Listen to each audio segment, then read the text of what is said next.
এই কদিন হলো ঠিকমতো ভিডিও শ্যুট করতে পারছি না, তাই আগের ভিডিওগুলোই তোমাদের সঙ্গে এডিট করে শেয়ার করছি। তো যাই হোক, কেমন আছো সবাই? আশা করছি সবাই ভালো আছো।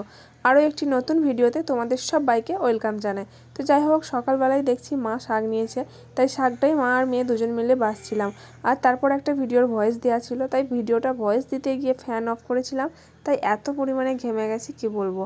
তো যাই হোক, তারপর বিকেলবেলায় দেখো এদিকে বসে পড়েছি সুতো ছাড়াতে। মা কাঁথা সেলাই করছে, তার জন্য সুতো ছাড়াতে হবে। শ্বশুর বাড়িতে কাজই শেষ হয় না, আর এই বাড়িতে কি কাজ করব সেটাই খুঁজে পাই না। ওই বাড়িতে থাকলে মনে হয় দায়িত্বের কোনো শেষ নেই, আর এই বাড়িতে অলসতাই শেষ হয় না। ওই বাড়িতে কাজ বেশি থাকলেও ভিডিও করার অপশনটা খুব সুন্দর, বেশি ভালো ভিডিও আমি তোমাদেরকে দিতে পারি। কিন্তু কি বলতো, ভিডিও করি ঠিক কথা, কিন্তু ঠিক মতো এডিট করে আর শেয়ার করতে পারি না তোমাদের সঙ্গে।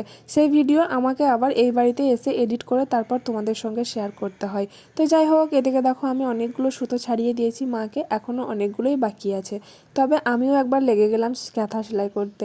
নামের নাম একবার শুধু লাগলাম, আর তারপর তো বাকিটা মাই সেলাই করেছে। আগের দিনে মানুষরা খুব এইসব জিনিস করতো, তবে এখন আর করে না। এখন কমফোর্টার, তারপর ব্ল্যাঙ্কেট, এগুলো দিয়েই মানুষ বেশি কমফোর্টেবল ফিল করে। তো যাই হোক, তারপর দেখো সন্ধ্যার সময় ঝমঝমিয়ে বৃষ্টি পড়তে শুরু হয়ে গেছে।